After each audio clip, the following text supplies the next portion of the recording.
Hi అండి, అందరూ ఎలా ఉన్నారు? Welcome back to my channel Akram blogs. ఇవాళ మరొక కొత్త స్నాక్ రెసిపీతో అయితే మీ ముందుకు వచ్చేసాను. చిన్నపిల్లలకి ఇలా స్నాక్స్ చేసి పెట్టండి, చాలా ఇష్టంగా తింటారు. ఈ వేసవి సెలవుల్లో చిన్నపిల్లలకి బయట ఫుడ్ అనేది అలవాటు చేయకుండా ఇలా ఇంట్లోనే హెల్తీగా గోధుమ పిండితో స్నాక్స్ చేసి పెట్టండి, చాలా ఇష్టంగా తినేస్తారు. పెద్దవాళ్ళకైనా కూడా టీ టైం స్నాక్గా చాలా నచ్చుతుందండి. చూస్తుంటేనే నోరూరిపోతుంది కదా. ఈ స్నాక్లోకి బెస్ట్ కాంబినేషన్ వచ్చేసరికి టొమాటో కెచప్ అండి, చాలా బాగుంటుంది. అలా నంచుకొని తింటుంటే ఎన్ని తింటున్నామో కూడా మనకే తెలియదు. సో మరి ఇంకెందుకు ఆలస్యం, ఈ రెసిపీలోకి అయితే వెళ్ళిపోదాం. ముందుగా ఒక మిక్సింగ్ బౌల్లోకి ఒక కప్పు గోధుమ పిండిని అయితే తీసేసుకోండి. నేను ఇక్కడ ఆశీర్వాద్ గోధుమ పిండినే తీసేసుకున్నానండి. ఇప్పుడు ఇందులోకి ఒక హాఫ్ టీ స్పూన్ వామును వేసుకుందామండి. వాము వేసుకోవడం వల్ల మనకి ఈజీగా డైజెషన్ అయితే అయిపోతుంది. నెక్స్ట్ మీ టేస్ట్కి సరిపడినంత సాల్ట్, అలాగే కొంచెం పసుపు, మీ ఘాటుకి సరిపడినంత కారాన్ని అయితే వేసేసుకోండి. నేను ఒక టీ స్పూన్ కారాన్ని అయితే వేసుకున్నాను. ఇప్పుడు చేత్తో మంచిగా ఈ మూడు మిక్స్ అయ్యేలాగా పిండిలో కలిపేసుకుందాము. ఇలా మంచిగా కలిపేసుకున్న తర్వాత కొంచెం కొంచెంగా వాటర్ని యాడ్ చేసుకుంటూ చపాతీ ముద్దలాగా అయితే చేసేసుకోవాలి. ఒకేసారి ఎక్కువ వాటర్ అనేది యాడ్ చేయొద్దండి, పిండి అనేది పలచగా అయిపోతుంది. సో కొంచెం కొంచెంగా యాడ్ చేసుకుంటూ మెత్తగా చపాతీ పిండిలాగా ఒత్తుకోవాలి. ఈ విధంగా మంచిగా చపాతీ పిండిలాగా ఒత్తేసుకోవాలండి. ఇలా ఒత్తేసుకున్న తర్వాత ఇప్పుడు దీనిపైన ఒక టీ స్పూన్ ఆయిల్ అయితే వేసేసుకుందాము. ఆయిల్ని వేసేసుకొని ఒకసారి మంచిగా ఒత్తేసుకోవాలి. ఇలా ఆయిల్ వేసుకొని ఒత్తుకోవడం వల్ల పిండి అనేది చాలా సాఫ్ట్గా అవుతుందండి. నేను ఇక్కడ చూపిస్తున్నట్టుగా అరిచేతితో ఒక 2 నిమిషాల పాటు నీట్ చేసేసుకుంటే మనకు స్నాక్ అనేది చాలా గుల్లగా వస్తాయి. చూస్తున్నారు కదా, అరిచేతితో ఈ విధంగా ఒత్తేసుకోవాలి. ఇలా 2 నిమిషాల పాటు ఒత్తేసుకున్న తర్వాత మనం ఈ పిండిని అయితే పక్కన పెట్టేసుకోవాలండి. ఇలా 5 నిమిషాల పాటు మంచిగా పిండిని ఒత్తుకున్న తర్వాత ఇప్పుడు దీనిపైన మూత వేసేసి పక్కన పెట్టేసుకుందామండి.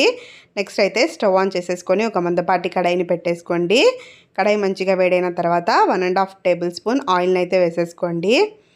ఆయిల్ కొంచెం వేడైన తర్వాత హాఫ్ టీ స్పూన్ జీలకర్రని వేసుకొని కొంచెం చిటపటలాడనివ్వండి. ఇవి కొంచెం వేగిన తర్వాత సన్నగా తరిగి పెట్టుకున్న ఒక రెమ్మ కరివేపాకుని వేసేసుకోవాలి. ఇప్పుడు ఈ కరివేపాకు మంచిగా వేయించేసుకోవాలండి.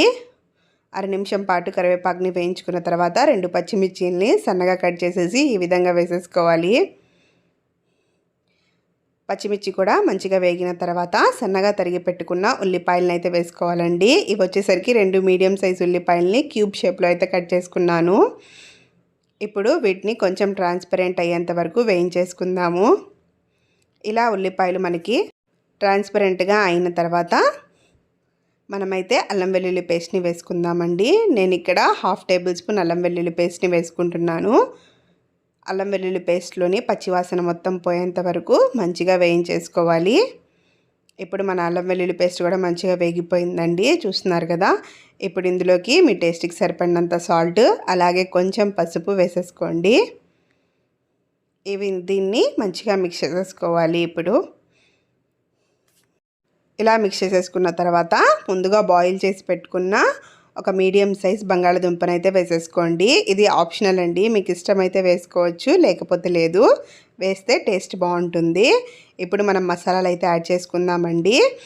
ఆలుని వేసేసుకున్న తర్వాత కొద్దిగా చికెన్ మసాలా, కొద్దిగా చాట్ మసాలా, అలాగే కొద్దిగా గరం మసాలాను అయితే వేసేసుకుంటున్నాను. ఈ మసాలాలన్నీ వేసేసుకున్న తర్వాత మంచిగా మిక్స్ చేసేసుకుందాము. ఇప్పుడు లాస్ట్గా కొంచెం కారాన్ని వేసుకొని కొత్తిమీరని అయితే పైన చల్లేసుకుంటే మన కర్రీ అయితే రెడీ అయిపోతుందండి. స్టఫింగ్లోకి కర్రీ చాలా బాగుంటుంది. ఇలా ఒకసారి మిక్స్ చేసేసుకొని స్టవ్ ఆఫ్ చేసేసుకోవడమేనండి. మన కర్రీ అయితే రెడీ అయిపోయింది. ఇప్పుడు దీన్ని పక్కన పెట్టేసుకొని ముందుగా ఒత్తి పెట్టుకున్న పిండి ఉంది కదా, దాన్ని అయితే మరో 2 నిమిషాల పాటు ఒత్తేసుకోవాలి. ఇప్పుడు ఈ పిండిని కిచెన్ కౌంటర్ టాప్ మీద కానీ అలాగే చపాతీ పీట మీద కానీ ఈ విధంగా రోల్ చేసేసుకొని సగభాగాలుగా కట్ చేసేసుకుందాము. ఇలా రోల్ చేసేసుకొని ఈక్వల్ పార్ట్స్గా అయితే కట్ చేసేసుకోండి. ఇక్కడ చూపిస్తున్నట్టుగా ఇలా ఈక్వల్ పార్ట్స్గా కట్ చేసేసుకున్న తర్వాత ఒక్కొక్క పిండి ముద్దను తీసేసుకొని మనమైతే మంచిగా రౌండ్ బాల్ లాగా చేసేసుకోవాలండి. ఇలా చేసేసుకున్న తర్వాత ఇక్కడ చూపిస్తున్నట్టుగా చేత్తో మనం దీన్ని ఒక బౌల్ షేప్లో అయితే చేసేసుకోవాలి. పిండిని ఒత్తుకుంటూ ఎడ్జెస్లో ఉన్న పిండిని ఒత్తుకుంటూ అలాగే సెంటర్లో ఉన్న పిండిని ఒత్తుకుంటూ ఈ విధంగా బౌల్ షేప్లో అయితే చేసేసుకోవాలండి. ఇందులోకి స్టఫింగ్ చేసేసుకోవడానికి. సో ఈ విధంగా మనకి వీలైనంత పెద్దగా అయితే చేసేసుకుందాము.